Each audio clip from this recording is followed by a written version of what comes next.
ამოშებას.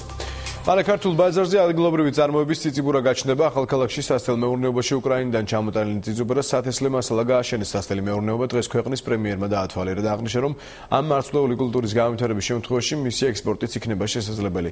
დღეს ვანო მერაბიშვილმა სოფელ ხიზაობრში სამეურნეო მიწებზე ტერასების მშენებლობის სამუშაოებიც დაათვალიერა.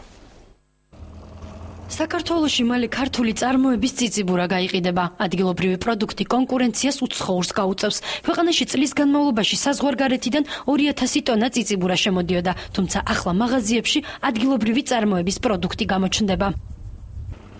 ახალქალაქში 130 ჰექტარზე საცდელ მეურნეობაში უკრაინიდან იმპორტირებული წიწიბურას სათესლე მასალა გააშენეს. რეგიონის კლიმატი ამ კულტურისთვის საუკეთესო აღმოჩნდა და მოსავალს უკვე თვის ბოლოდან ელიან. ქართული წარმოების წიწიბურა პირველ ეტაპზე გლეხებს სათესლედ დაურიგდებათ, შემდეგ წელიწადს კი უკვე გაიყიდება.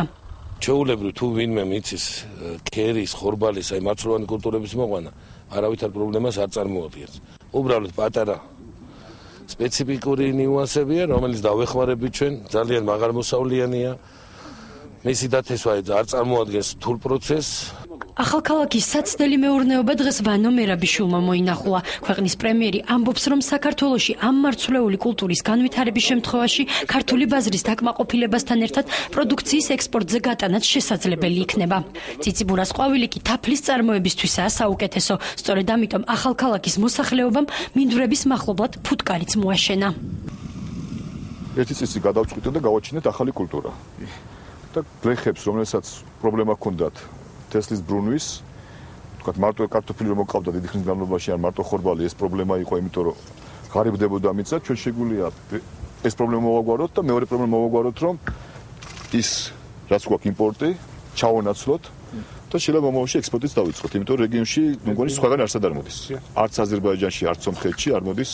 ვისაც სათესლად დაჭირდება, ესე იგი ახალქალაქის, ნინოწმინდის, წალკის, თიანეთის, დუშეთის რაიონებში, ვინმესაც დაჭირდება, ვისაც ასე ვთქვათ, მიწა დაკარგა, ნაყოფიერება იმის გამო, ერთი და იგივე მოსავალი მოდიოდა, ერთი და იგივე კულტურა იყო დანერგილი, ყველას დავეხმარებით, რათა საქართველოში ეს კულტურა გაჩნდეს.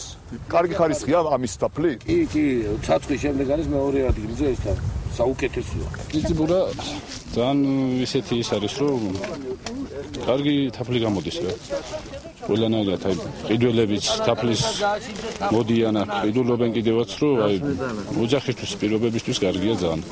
დღესვე საქართველოს პრემიერ-მინისტრმა ახალქალაქის რაიონის სოფელ ხიზაბავრაში სასოფლო სამეურნეო დანიშნულების მიწებზე ტერასების მშენებლობა დაათვალიერა. ნოემბერში რამდენიმე ჰექტარი მიწის ფართობზე სხვადასხვა, მათ შორის უნიკალური ადგილობრივი მესხური ვაზის ჯიში გაშენდება. ეს არის აღდგენა იმ ჩვენი წინაპრების, რომელმაც ამდენი ტერასები იყო და ამდენი აქ იყო ვენახი და თუთა და ჩვენ გვინდა ეს აღვადგინოთ ისე როგორც იყო მე-12 საუკუნეში, მე-13 საუკუნეში, მე-8 საუკუნეში, მე-16 საუკუნეში, რათა შემოსავალი მიიღოს ხალხმა და რაც ყველაზე მთავარია, ბევრი ადამიანმა უცხოელმა ნახოს რა კულტურა გვაქვს ჩვენ, ეს იქნება სპეციალური სახლი, აქ ხალხი ნახავენ და გაეცნობიან, როგორც ქართველების უცხოელები, ჩვენი წინაპრების ყოფით ცხოვრებას და რა თქმა უნდა გაჩნდება შემოსავალი იმ ქვეყანაში და ეს ხალხიც მიიღებს სარგებელს იმისგან, რომ ბევრი ტურისტი შემოდის და ბევრი უცხოელი შემოდის საქართველოში. ნერგები ტერასებზე ნოემბერში დაირღვება და ის პირველ მოსავალს 2014 წელს გამოიღებს. სამუშაოები ვაზის პოპულარიზაციის პროექტის ფარგლებში მიმდინარეობს.